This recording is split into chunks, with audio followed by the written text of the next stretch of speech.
Well, let's get to our first topic of discussion today. Reports from the National Bureau of Statistics on the aggregate shows that value-added tax for Q1 of 2024 was reported at 1.43 trillion naira, showing a growth rate of 19.21% on a quarter-on-quarter basis, and that's about from 1.2 trillion naira in Q4 of 2023. Well, these are figures from MBS. Local payments recorded were about 663.1 billion naira. Foreign VAT payments were 435.7 billion naira, while import VAT contributed 332.0 billion naira in Q1 of 2024. The report further states that on a quarter-on-quarter basis, accommodation and food services activities recorded the highest growth rate with 59.1%, followed by activities of administrative and support with 47.7%. But earlier this week, Minister of Finance and Coordinating Minister of the Economy, Mr. Wale Edun, debunked reports going around that the rates for value-added tax has been upwardly adjusted to 10% from 7.5%. The minister, in a statement he personally signed, affirmed that VAT rate has contained in the relevant tax laws and chargeable on goods and services remains 7.5%. Our guest is a seasoned professional in the world of taxation and consultancy. Mr. Albert Folorunshaw is the managing consultant of a firm which he co-founded in 1998, fellow of the Chartered Institute of Accountants of Nigeria, over 29 years of professional experience in taxation, insolvency practice and management consulting. He's a fellow of the Chartered Institute of Taxation of Nigeria, CITN, an associate member of the Chartered Institute of Bankers of Nigeria, and a member of the Business Recovery and Insolvency Practitioners Association of Nigeria. Thank you so much for coming on the program today. It's good to have you here. Thank you, Tolu, for having me. Yes, I think to start this conversation around VAT, it's very important to go back to what we've heard. Is it going to be increased? Not going to be increased? The minister is saying, no, this is not going to happen. Tell us what you make of this situation. All right, thank you very much. I think what we need to address is what nature or what system of value-added tax do we operate in Nigeria? Okay. Of course, in other countries where proper VAT is practiced, when you incur expenditure and you pay VAT, and then subsequently you deal in selling items or services and you receive VAT, what is due to the government is the net amount, which we call the difference between the output VAT that you charge and the input VAT that you incur. But what we have in Nigeria today is a situation where your output VAT is payable to government and more than 50% of your input VAT are not deductible. So it is really not the best system of VAT. Okay, so I think the committee that is suggesting increase in the rate is looking at a situation where companies will be allowed to take a deduction for the input VAT they incur on their overhead expenses as well as input VAT on their asset on asset acquisition, which in the current provision, the input VAT you incur on assets are to be capitalized, while the input VAT you incur on expenses are to be expensed. So you are just taking, you are eligible to a small percentage deduction of your input VAT. So for that proper reform to take place, for a proper VAT to operate in Nigeria, those deductions must be available. And if you are going to take those deductions away from the current rate of 7.5%, government will definitely be out of pocket. Definitely. There is no way you can take deduction for all your input and government will still have anything left. So for the first tranche, which is being suggested by the reform committee, is to have a minimum increase to 7.5%. From what you said, 10% to 10%. Now, for me, that 10% means that you are going to take a deduction for your input VAT. At the end of the day, government is going to get less than what they're getting now. And if that is the price they have to pay for a proper reform, I think the government should make bold to take it. I know the issue around the headline rate of 10%, there's an increase, but what of the net effect? What are we looking at the net effect? What are the companies going to benefit in terms of the deduction they're going to take? The major challenge for government is to find a way that companies will implement that provision, that it will not unnecessarily increase their headline prices. And that is possible where you are going to get deduction for all of these that you have been treating as an expense and being capitalized, on which you are claiming capital allowance. Now you are getting full deduction. I think for me that is the area to really address. How will the industries, the companies, for example, if you take a manufacturing outfit, yes, who is selling an item for 50 naira now, okay, and that 50 naira, you now add VAT of 7.5%, and then you are only able to take a deduction for just specific raw materials that are direct into the production. All your other overhead expenses on which you also suffer VAT. All the equipment you have acquired, both imported and local, on which you have suffered VAT. You are unable to take deduction. If that opportunity is there for you to take those deduction, then there is no reason why there should be an increase in price when the increase in VAT is implemented to that 10%. And I understand that that is just the first phase, so that the general public will understand the process or what VAT really is. For now, you are unable to take deduction. And it is not VAT, it's closer to sales tax than VAT. You're almost hitting up on my next question, because I wanted to talk about the administration and problems of VAT in Nigeria, and also what this increase will mean for business environment, of course, businesses and Nigerians in totality. Well, I've touched on that. Yes, you have. Like I said, strictly for businesses. Yes. For manufacturers, for even service companies, for banks, any form of company, oil and gas, power, you are eligible to take deduction for the huge expenses you are incurring. And for all those expenses, you are also suffering VAT, which before now, you are only able to take a deduction as an expense in your books and not a direct deduction from your output VAT.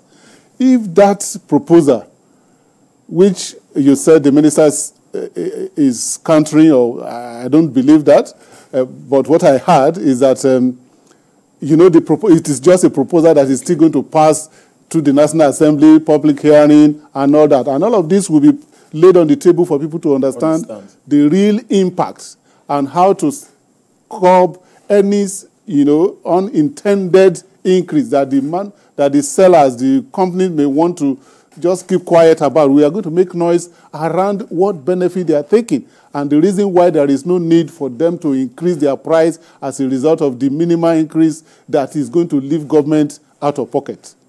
Because whatever you have just mentioned, how much they're generating in terms of VAT now, I expect that to slow down a little bit as a result of this implementation, because huge deductions are going to be taken out of the output VAT that people are generating. So the public need to understand before responding or objecting to the proposal, in my view. No, I think there needs to be more of communications and let people really understand all of this, because like you said, it's going to the Senate, a lot of that. Maybe there'll be public hearings and all of that around that. Well, let's see. But let's now take from that, staying on that, and the workings of the Taiwo Yedele-led committee. What would you say is your understanding of positions or initiatives being churned out by that committee? What have you seen? What's your assessment of it? How well are they doing? Of course, most of our taxes are dated. Yes. And so what they have put before the committee is to rewrite and update these tax provisions, starting with the national tax policy, which has been concluded, and then regulations have been issued, executive order have been drafted. So many of the regulations, like the one on withholding tax, which became public, even though we're yet to see the Gazette.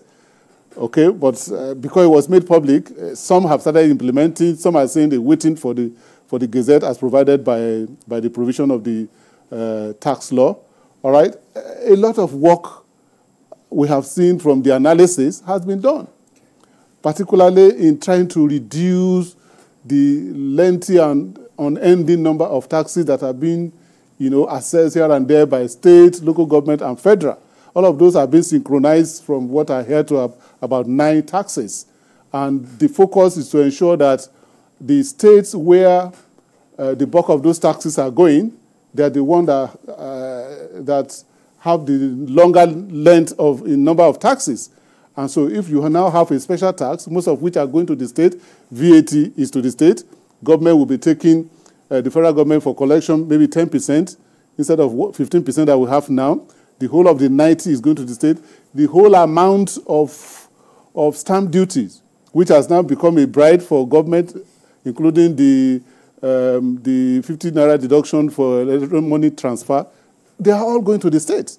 And so if all of those can be put together and are being made available to the states, they will definitely not be interested in running around collecting all those small taxes that are really not generating any form of revenue for them. So quite a lot of effort is, in place or has been done so far.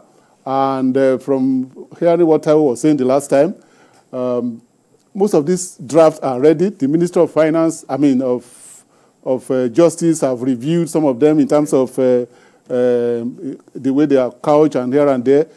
Only left for President to forward them to the National Assembly for public review and passing to law. And I think by the time we get to those levels, the general public will begin to see that this tax reform is not about increasing tax rate.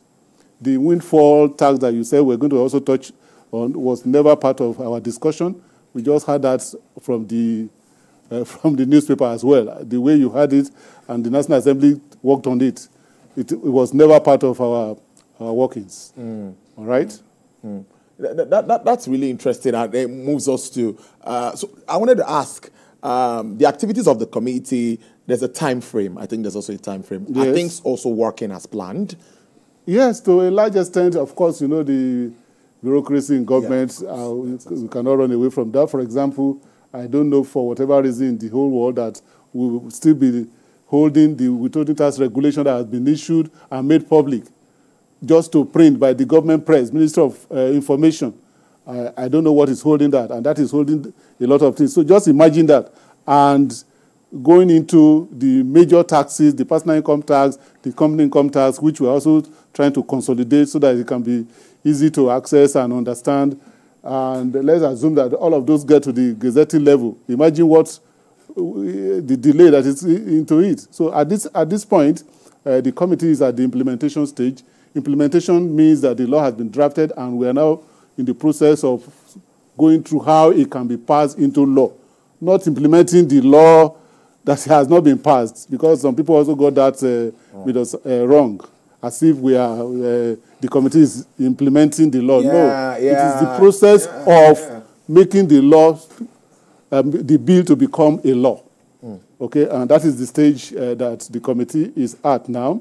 And I believe that with the desire of government to see this through, it was supposed to be for 1 year, maybe it will extend a little bit beyond that now. But of course, the progress that has been made within the committee and all of the work that I've actually done is just this process of passing the law and making the public understand. I think the most important thing now is let the public begin to understand most of the provisions. And by the time you see most of those provisions, you see is anti-people. They are not anti-people provision. They are provisions that are in support of government. I mean, companies. When you are having a reduction in the number of taxes, there will be no road taxes from what we have, and some of the levies have also been removed. So they are not anti-people at all. That's interesting. And the issue of the windfall tax, which you touched on, that is also a very big one. And there's been a back and forth with regards to this. For me, your understanding of the possible implication of this, and what's your understanding? How do you think this also affects, the banking or let's say the financial environment? Okay, I think when you talk about windfall tax, it is not peculiar to Nigeria. Yes, it is. I've heard a lot of people also confirm that. Yes. And so the question is, when you talk about windfall, what does it mean? It means something that is unusual, something that is irregular, something that has happened or in the verge of happening, and the government can see, okay, and they believe that some people have taken advantage of that. And therefore they believe that as tax is a way of redistributing of wealth, government is also thinking of how to get the wealth spread across the citizen.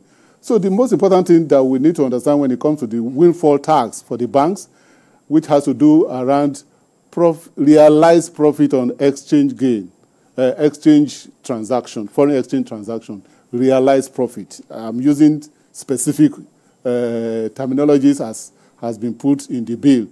We know it has not been signed to law. We don't have a signed copy yet. So what the public need to understand is, what are the nature of exchange gain or foreign exchange profit that, or income that banks that they are referring to all make?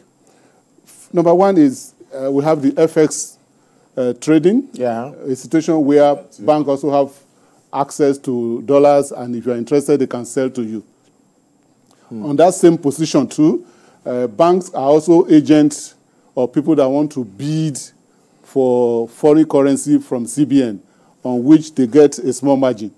That is also, we can put that in one bucket and can be classified as the realized portion because it's spot transaction. Okay. The other nature of FX transaction we have the currency swap, where you can, that arrangement can be with the CBN, majorly with the CBN, where if you need Naira, you can get, and you have dollar, you can have an arrangement with CBN, or vice versa, where a specific rate is agreed for the future, at which point you now have to exchange Naira for dollar again. At that point, it is possible you have a gain or a profit on that transaction.